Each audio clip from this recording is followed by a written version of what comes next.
Hello, everyone, and welcome to TEP Talks Professional Series, a groundbreaking new podcast dedicated to showcasing the diverse career journey and professional accomplishments of TEP alumni, brought to you by the TEP Foundation.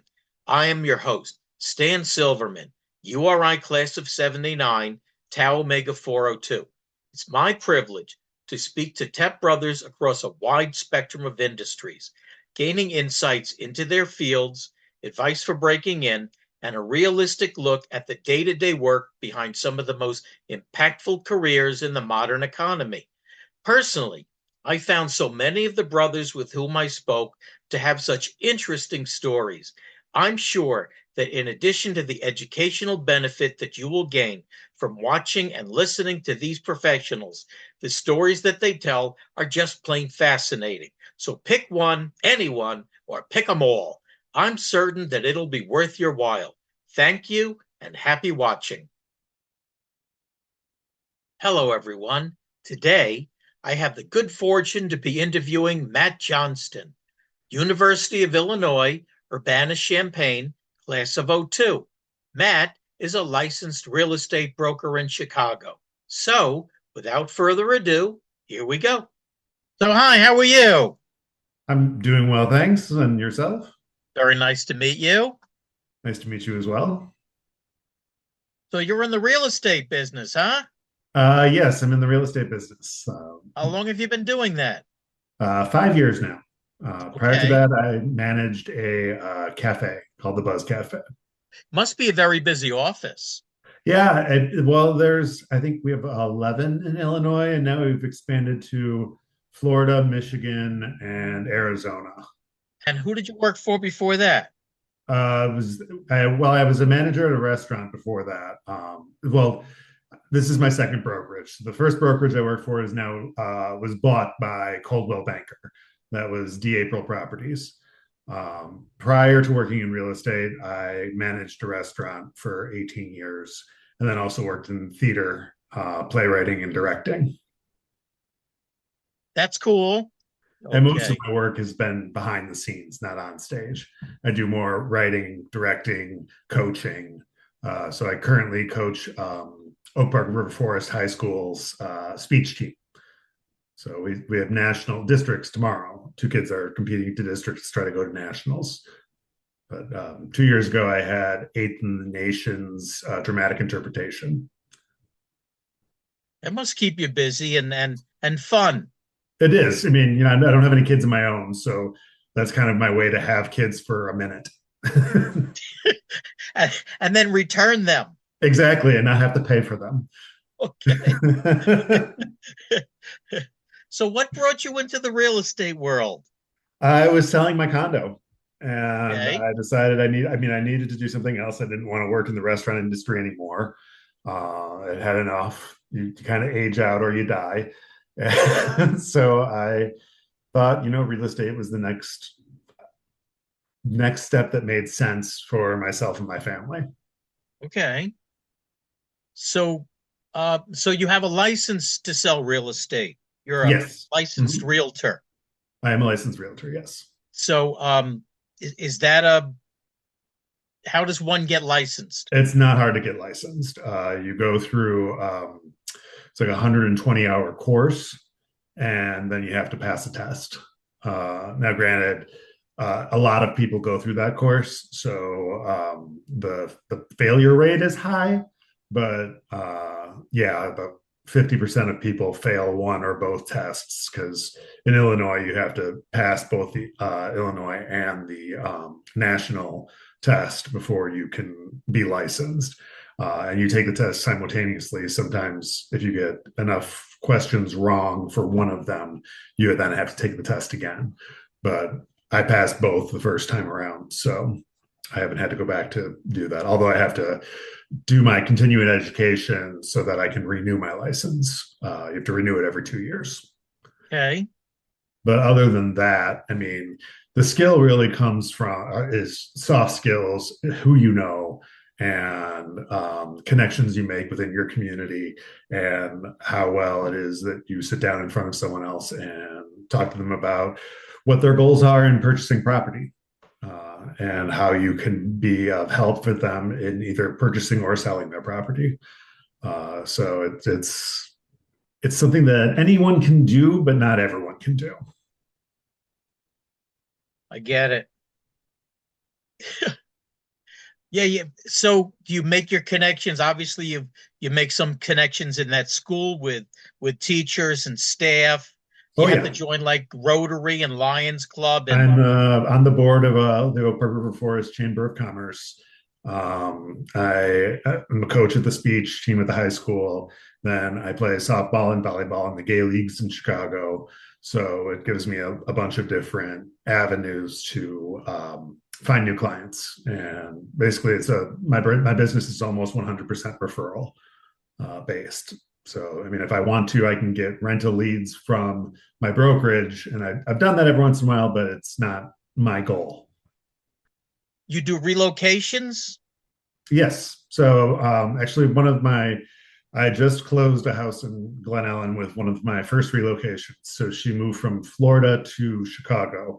I got out of a horrible relationship in Florida, moved to Chicago, was a referral through my brokerage. So I helped her find a townhouse in a week. Uh, Took her all around the neighborhoods in Chicago that were close to the area in walking distance of where she was working. Um, that was 4 years ago. I just sold that townhouse and helped her and her now husband buy a house in Glen Ellen, and they just had their first kid together.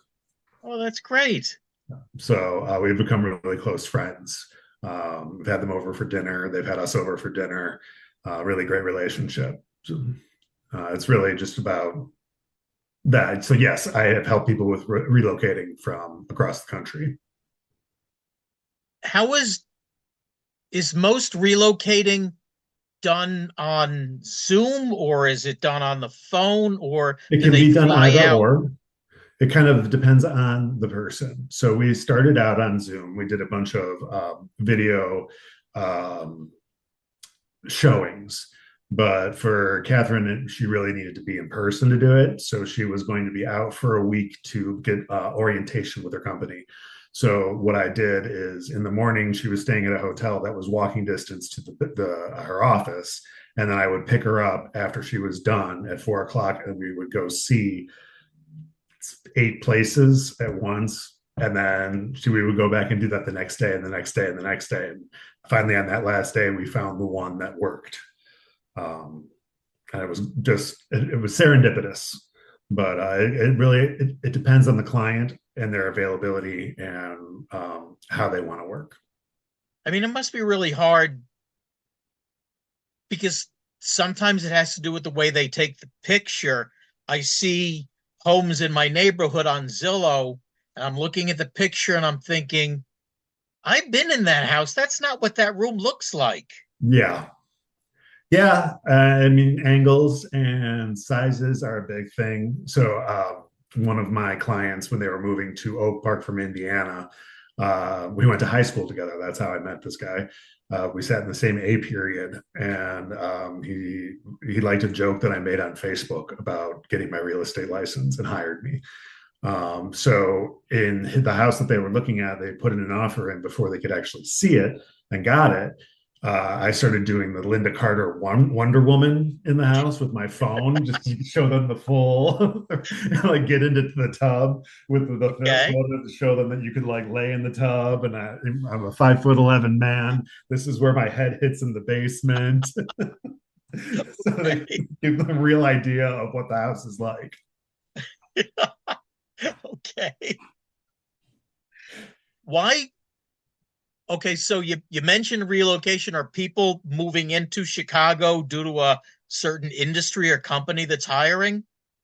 It, some are just people moving within their own companies, and some are, people that just need to get out of Okay. whatever situation they're in. So they found a new job within Chicago, or they are relocating because they move within their company. But there's no real like major industry that is partnered with Fulton Grace that brings people to me.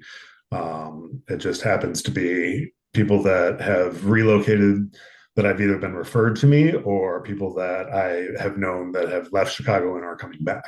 So I had recently heard on the radio that 17% of offers have fallen through due to homeowners or prospective buyers chickening out of mortgages because of the rates. Have you experienced any of that? I personally have not. I have not had anyone back out of the deal yet on me this year. And I have one closing on Tuesday of next week. So fingers crossed. And person, I just put in an offer on a condo yesterday for another client. So fingers crossed for that one too. But he has no plans on backing out. And rates right now are actually below 6. So I think that a lot of buyers now, the ones that I'm working with, are not in a serious that they don't seriously have to move. So it's still a seller's market, but it really depends on where you are. I mean, real estate's local. So what the national news says is mainly to get people to click on it. And Okay. if you really have to look at your local neighborhood to understand what the real estate market is doing where you are. Um, that's how it goes. Do you do all of Chicago or parts of it Yes. or Mhm. Yeah. I've okay. worked as far south as Oak Lawn, which is by Beverly, way south side on the south suburbs, and as far north as Glencoe, and the way north side, as well as the west side. So I will go anywhere as long as Okay. they pay. Would you prefer to do I like homes to stay or local. would you prefer to do homes or I mean houses or townhouses or does it matter? Houses usually have a higher price point, Okay. but business is business. So I would never. I prefer to the property is never. I prefer to work with a realistic client, Okay. someone who understands that just because a Zillow um, computerized uh, uh, valuation of their home is not going to be realistic to what their home actually is, because Zillow can't walk into your house and see how old your kitchen is or how old your furnace is or if the roof needs to be replaced. So it's just going based on what the properties around you. It has no idea what your place is actually worth. So it says it's worth 500,000. Maybe it is. It might be more like 450, or it could be worth 520. It's going to be very skewed and very off. So a client that Okay. knows that sort of thing, or will once it's explained, understands it, is what I would prefer to work with. I don't care what they own. When I bought my house here in Poughkeepsie, a realtor being in the $1 million club was a big deal back in Oh yeah, I mean, 1987. that would be huge. I mean, $1 million homes, you're going to make No, exponentially more. no, it was $1 million for the year was a Oh, big deal. oh wow. Oh, that's not Because anymore. houses that were selling for they were just getting up into 200 and before that they had been 100 to 150. So Yeah, $1 million was 10 houses, 12 houses, and now $1 million is two houses. yeah, yeah. Two houses, 3 to 4 condos. Yeah. And now the court struck down the 6% real estate commission as being Well, so the commission argument is the courts didn't really do anything. okay. Um, so commissions have always been negotiable. They have just always sort of negotiated towards this is kind of what everyone expects. So like the 5% to the 6% what the sales listing person used to go for when they went on a listing presentation would cover both sides of the commission. They would split it, and when they listed it on the MLS, it would list how much of a percentage the listing agent or the seller was offering. Now, what happened is that still, now it's been decoupled, but still coupled. So you as a buyer's agent have to get your buyer to agree when they sign a contract with you to what they will pay you. 9 times out of 10, that payment will still come from the seller's side, because the only way for them to get the mortgage to buy the house will be if the buyer's agent's payment is funded into the mortgage. They can't do that unless the seller puts it on their side. That's how it all got coupled in the first place. So now the seller just has to agree to that when you put the contract in. So when you put an offer in on the place, there is now a separate place in the contract that just says, as a seller, you accept that you will pay 2.5% to the buyer, and they initial it, and it's the same. It's just not advertised anymore on the MLS. So there's less transparency now. Now you have to go and ask what the seller is offering, versus before you could see it and everyone could see it. So there's more hoops to jump through, and it's made it worse for the consumer. Oh, good. That's what we need is less transparency and more hoops. So it's still, so now, I mean, it just needs a longer conversation with my buyer clients and my seller clients. When I'm listing with them, I mean, I still go for 6%. And I say, this is what I charge as a listing agent. This is what I think you should supply to the buyer's agent, because the buyer, when they come in, don't want to be thinking about, how am I going to pay my agent? They want to think about, how much do I have to put on this house to get it? Can I get it? And is it going to draw in more buyers, because they know that you're going to cover their agent's pay and they don't have to worry about it. And that works every time I've talked about it. Never had a problem. So it's just a conversation you have to have with your clients that more agents should have been doing in the long run. But people get complacent, and lawyers want to make money. So is it? Yes, of course they do. So, yes. So is it still basically 6%? The seller still pays agent? Basically 5 to 6% to the agent's total. I'm sorry. Start that again. So the seller still generally will pay now anywhere between 5 to 6%, sometimes less. If the seller says, I'm only going to pay this amount, and the listing agent takes it, and the buyer's agent comes in and tells their buyers, hey, they're only paying 1.5, you have to come up with 1% yourself, or not put an offer on this house, or I, the agent, have to take the hit. And I have taken the hit for someone that has listed with me as well, and I know will list with me again in the future. It sucks, but some people don't see it that way. They see it however they want to see it. They decided that the 4%, the 5%, or the 6% is the big deal when it comes to selling the $1 million home, versus the 95%. So let's say they take 6.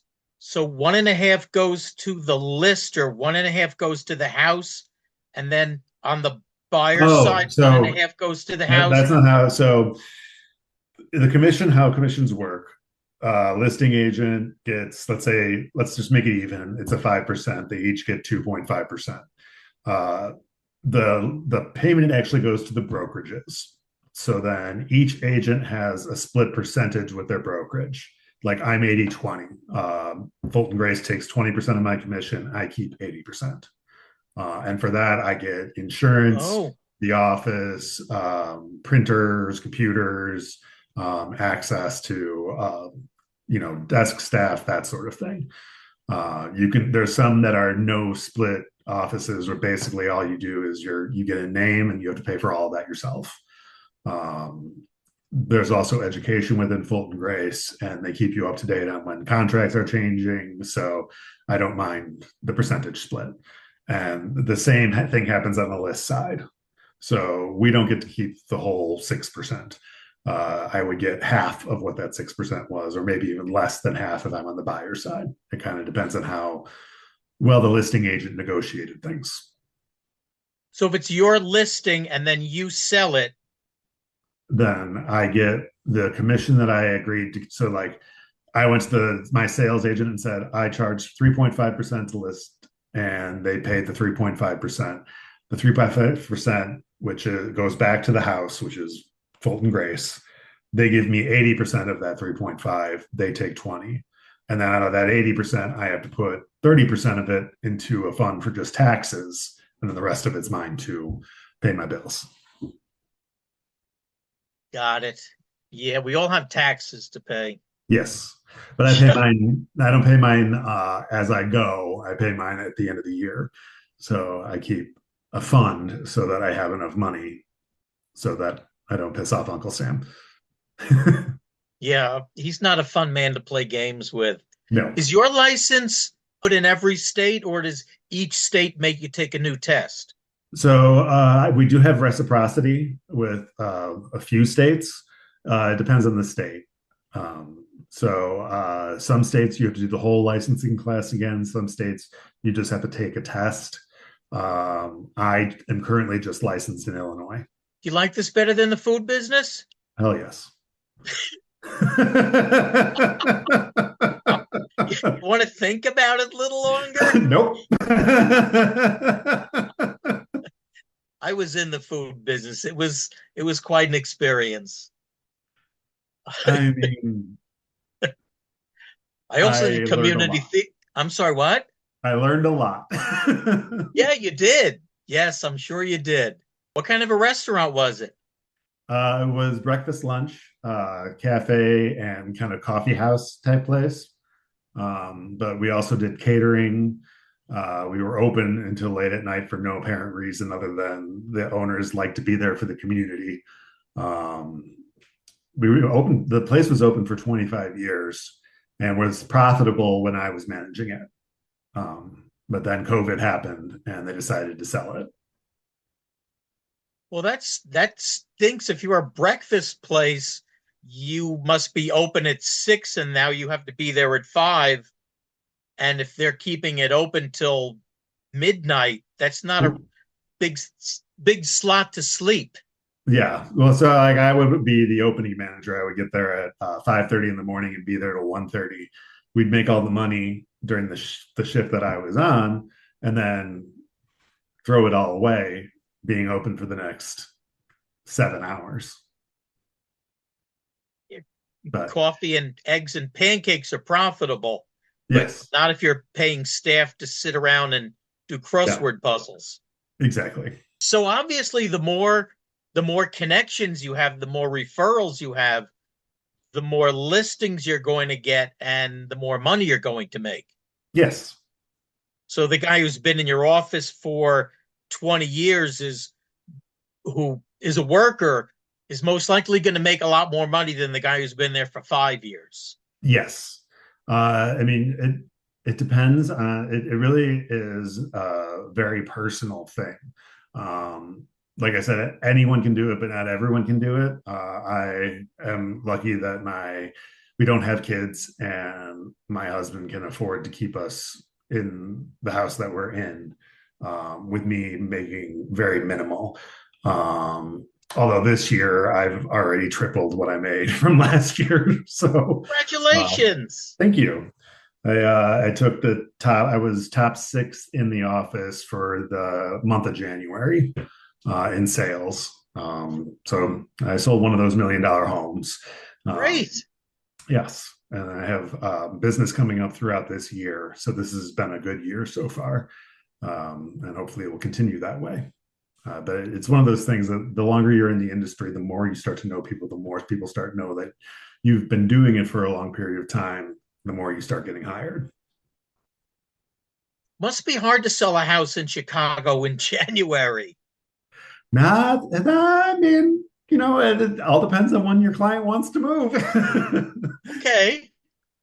I mean, as long as it's priced right, you can sell a house any month of the year. So are there any of your customers harder than other customers obviously the person who Oh, my 1-star review. I, Um, I didn't that's see someone that that. I actually never worked with. The man never actually submitted a letter of intent to rent commercial listing that is now finally going to be rented. Um, he went back and forth. He disappeared for months, then would show up again. Just completely insane. Yes, that was my 1-star review. I tried to get it taken down. He put it on every single platform, the same exact review, and then called me the next day trying to get the space. Did not have the money for. So, yes, people don't like being told they don't have the money to rent the spaces that they can't afford. That's wonderful. So other than people who can't afford what it is they're looking for, are there other like are relocators better or first time buyers or upgraders? They're all different. First time buyers take more time generally because they're generally very trepid is probably the best word to use. But it's also fun to work with them because they get really excited about it. Whereas, the people that have done it multiple times, that's still fun, but it's just kind of old hat. Mhm. um, and I mean, relocators each is their own challenge. So it's only the people that um, well, I mean, I stopped doing rentals because it just became hard because it was too many people to try to solve all the problems for. And if you're like me or you want to solve everyone's problem, but you can't because you're not them and you haven't grown up and lived their life in their socioeconomic situation. But Mhm. and there's a lot of that in Chicago. So that's part of the reason why I stopped doing rentals. So I don't know if I've even really answered your question or just rambled. But That's okay. so every person kind of is their own unique brand of problem. As long as people are polite and nice, which 9 times out of 10 they are, everything goes well. And then Okay. that's why I also don't like doing rentals as much because you deal with a lot more public that come into if you're listing, you deal with a lot of people that come in and expect a lot but don't have a lot to give, and I have to follow the rules that are in front of me. So if you don't have this and this, I can't rent you this apartment. I'm sorry. Do you And ever try to save time and say, um, it's not up to me, it's up to the mm-hmm. co-op board or the owner? I know Yep. they won't approve you, so we're both wasting our time. And then they say, no, I mean, well, you're if someone asks for an application, I have to give it to them. okay. Um, and I can tell them, the credit score requirement is 650. The income requirement is 3 times the monthly rent. It needs to be provable income. So I need either bank statements or pay stubs, and we'll run your credit for you. That's what the application fee is for. And yeah, unfortunately, you just you take the brunt of the as you see the 1-star reviews for people who get upset with you because their situation is not ideal. So when you decided to go, I probably should have asked this to begin with. So why real estate as opposed to um, managing a retail store, or you might have had connections in the food business to work for a food company? uh no, I mean, like, I had looked at Aramark because my sister used to work for them. I thought about a grocery store, and then I was really selling my condo because the broker I worked with, I was like, I could do this and I could do this better than this guy. Yeah. So like if I'm paying this guy and I think I could do this better than this guy, and it's not that hard to get a license, I mean, why not try it? And my husband had already told me you need to make $10,000 for this year, and that's all you need to make. And I was already making that coaching the speech team. So it was like, try something new. It doesn't cost much to get involved. And I enjoy it. It gets me out of the house. Get to work with a lot of very interesting people, and it's something that is not a scheduled 9 to 5, and that works well for me personally. I don't have to Okay. be in a specific place. It's very much like it's theater I get paid for, is what I call it. Well, that's great. Have you made any mistakes along the way that you say, I'm going to remember that and never do that again? Oh yeah, the first house I sold. Mm-hmm. Okay. Yeah, it was too. I didn't want to actually get involved in this, but my friend who I worked with at the cafe, he was buying a house and he wanted to use me, and I had only had my license for a week. And the mistake ended up fine. Ended up buying the house, but he wanted to put in the offer as is, but with an inspection. And at the time, the way the contract was set up, there were 2 as is clauses, and I sent the one over that was as is with no inspection.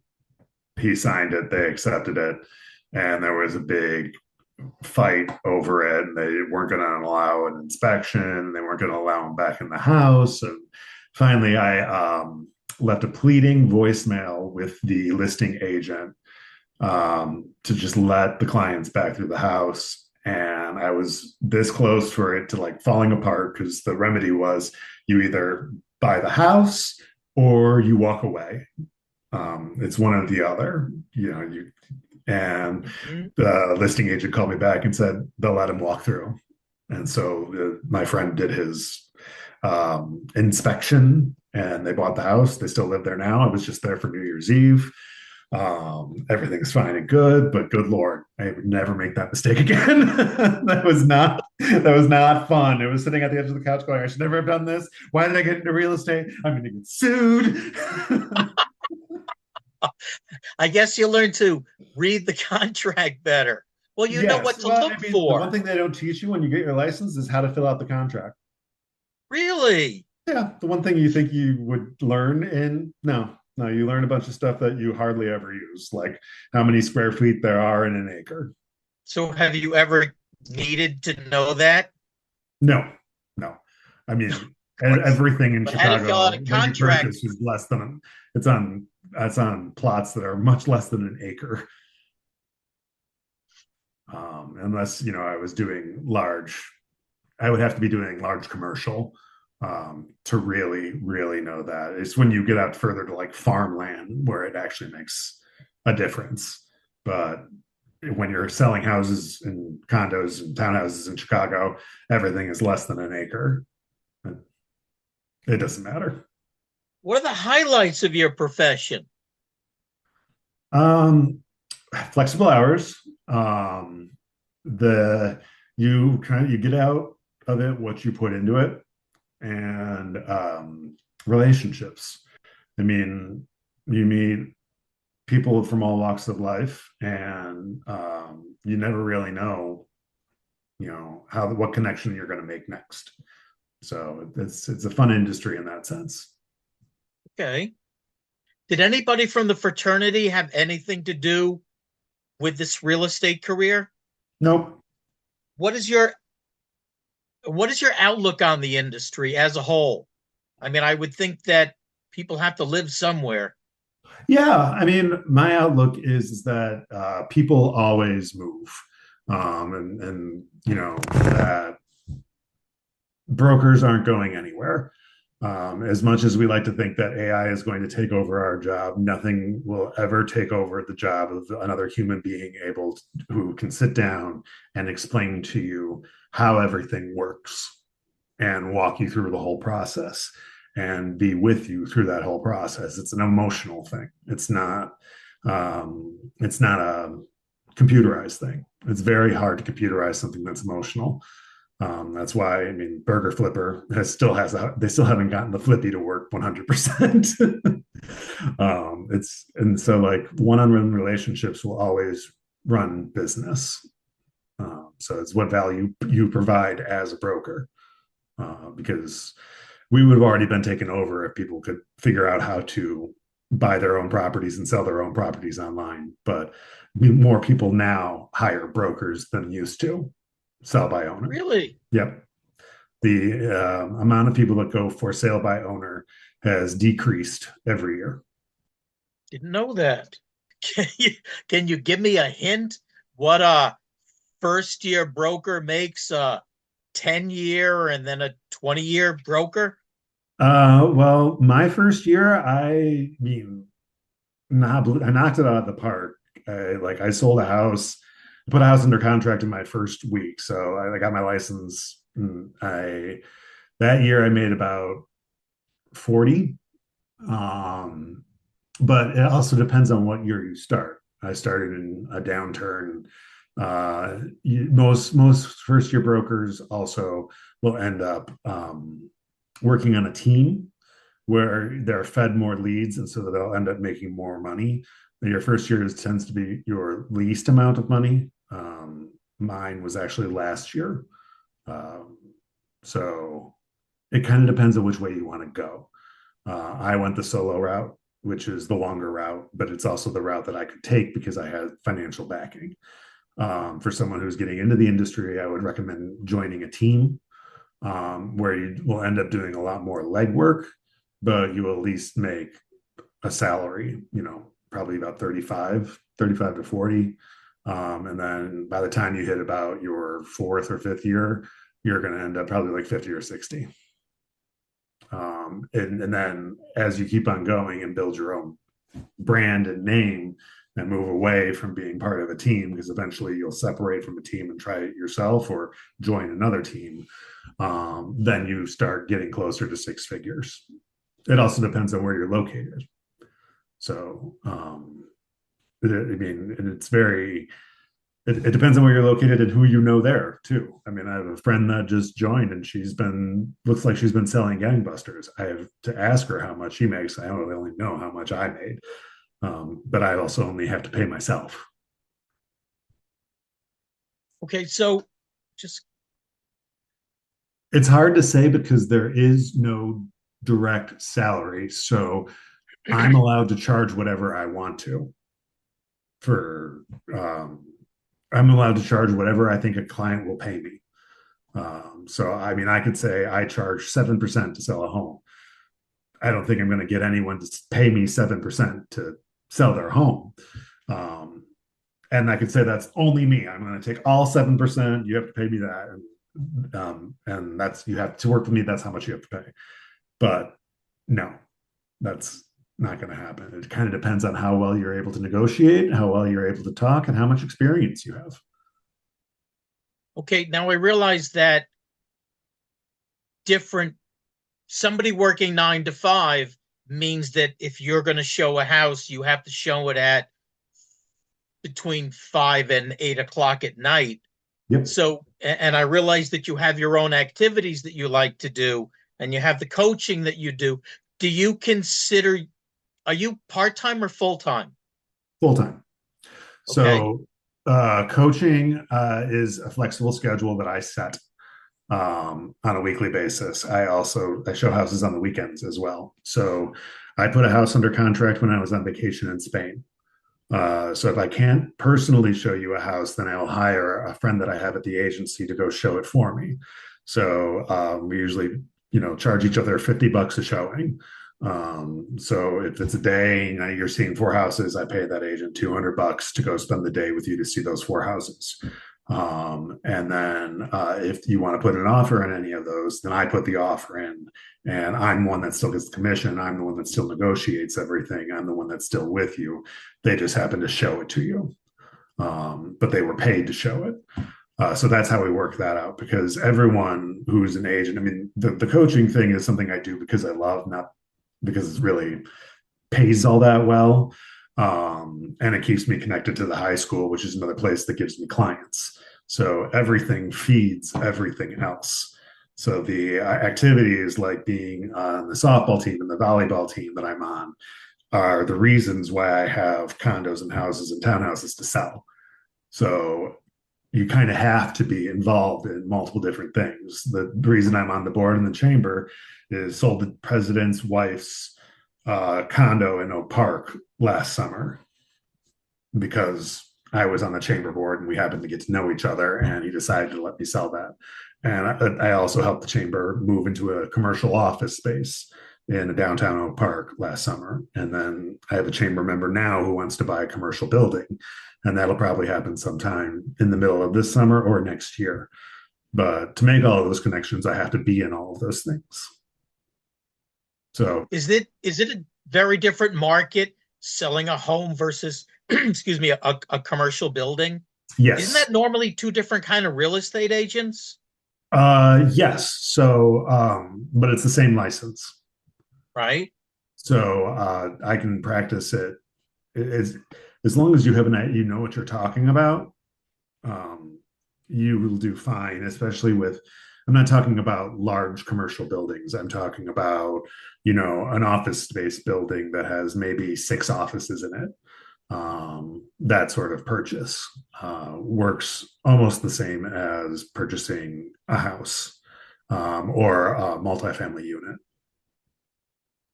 So, like something that's more Okay. than if the building has more than 3 apartments in it, it's considered, or more than 6 apartments, it's considered commercial. So, if someone was purchasing like a 10 unit building, that would be a commercial purchase. Okay. But it's still So residential. so wrapping up, do you have any advice for undergraduates who might be thinking, real estate sounds fun, maybe I'll give that a whack? That it is a good idea to get your license. You never know when you will need it or can use it. And that one of the best ways to make and stay wealthy is by owning real estate. So if you start purchasing real estate and doing it yourself for yourself, eventually you'll probably want to start brokering because it just becomes second nature. So my advice is start making connections now with people. Just stay in touch with friends. And it's not talking about real estate, it's just being in relationship with people. The best way to keep it and just be there to be a help. Doesn't matter what you're helping with. Do you need to sign up with an agency, Yes. or if you were on your own, could you do everything you need to do? You have to, well, you could make yourself your own managing broker, but you have to have had just a license for 2 years before you can do that. I believe it's two Okay. years. And then you'd have to get another license, a managing broker's license. So I need a managing broker. That's what the brokerage does. So I have to hang my license at a brokerage to practice. So Fulton Grace is where I hang my license. Okay. All right. Thank you very much for coming on. I really appreciate this. It's been a pleasure meeting you, and it's been fun talking to you. Pleasure meeting I you as well, wish, Stan. thank you. I wish you the best on your vacation. Thank you so much. Thank you. Bye bye. Bye.